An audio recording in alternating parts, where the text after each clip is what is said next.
ආයුබෝවන් අද අපි මේ වීඩියෝ එකෙන් කතා කරන්න යන්නේ ඊයේ චොපර් එකක් කඩා වැටීමෙන් අවසන් ගමන් ගිය කමාන්ඩර් නිර්මාල් සියඹලාපිටිය ගැන අතිශය සංවේදී කතාවක් ගැනයි. අයහපත් කාලගුණ තත්ත්වයේ හේතුවෙන් පීඩාවටපත් ජනතාවට ආහාර ද්‍රව්‍ය බෙදා දීමේ මෙහෙයුම් වල නිරතව සිටියේදී ඊයේ චොපර් අනතුරක් සිදුව තිබුණි. ඊයේ පස්වරුවේ ශ්‍රී ලංකා ගුවන් හමුදාවට අයත් බෙල් 212 හෙලිකොප්ටර් යානයක් වෙන්නප්පුව ලුණුවිල පාලමාසල සිටි පිරිසකට ආහාර ද්‍රව්‍ය ඇතුළු උපකරණ ලබා දෙමින් සිටියේදී හෙලිකොප්ටර් යානය හදිසි ගොඩබෑමක් සිදු කර තිබුණි. එහිදී හෙලිකොප්ටර් යානය ඒ අසල ඇලකට වැටි අනතුරටපත් වුණි. එම අවස්ථාවේ යානයේ ගුවන් නියමුවන් දෙදෙනා ඇතුළු ගුවන් හමුදා සමාජිකින් 5 දෙනෙකු සිට ඇති අතර ප්‍රදේශවාසීන් සහ පොලිසිය එක්ව ඔවුන් කඩිනමින් මුදාගෙන මාරවිල රෝහලට ඇතුළත් කර තිබුණි. කෙසේ වෙතත් එහිදී ප්‍රධාන ගුවන් නියමු විං කමාන්ඩර් නිර්මාල් සියඹලාපිටිය මහතා මියගිය බව පොලිසිය පැවසුවේය. මෙලෙස මියගොස් ඇත්තේ 41 හැවිරිදිවියේ පසුවන ගුවන් පැය 3000කට වැඩි ප්‍රමාණයක් සම්පූර්ණ කර තිබූ පළපුරුදු ගුවන් නියමයෙකු බව ශ්‍රී ලංකා ගුවන් හමුදාව සඳහන් කළේය.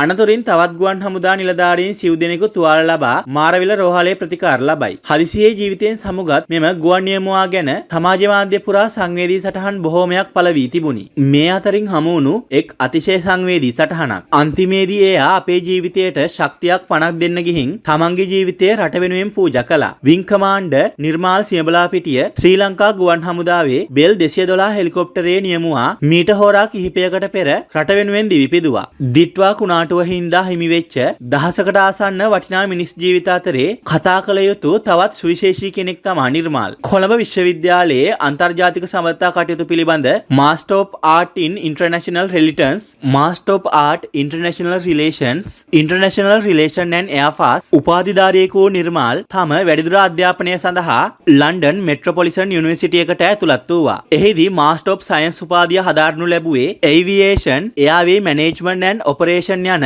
අංශ පිළිබඳවයි. ඉන්පසුව නිර්මාල් එම සරසවියේම MSc උපාධිය සම්පූර්ණ කරනු ලැබුවා. පුංචි පුතකුගේ ආදරණීය පියෙකු නිර්මාල් දිට්වා සුලිකුණාටුව නිසා තම ජීවිතය අකල්හි පූජා කළ ශ්‍රී ලාංකිකින් අතරට ඊයේ දිනේදී එක් වූයේ මිල කළ නොහැකි ශ්‍රී ලාංකික ගුවන් නියමුවෙක් ලෙස රටේ හදවත් තුළ නොමැකෙන සිහිවටනයක් තබමින් අපි ඔහු වෙනුවෙන් අපගේ ශක්තිය ශෝකය මෙසේ සටහන් කරන්නෙමු. මියගිය ඔබට නිවන් සුව ලැබේවා. මේ ගැන ඔබේ අදහස පහතින් කමෙන්ට් කරන්න. ඒ වගේම අපේ channel එකත් subscribe කරන්න. මේ වීඩියෝ එකටත් like එකක් දාලා මේක තවත් කෙනෙක්ට බලන්න share කරන්නත් අමතක කරන්න එපා.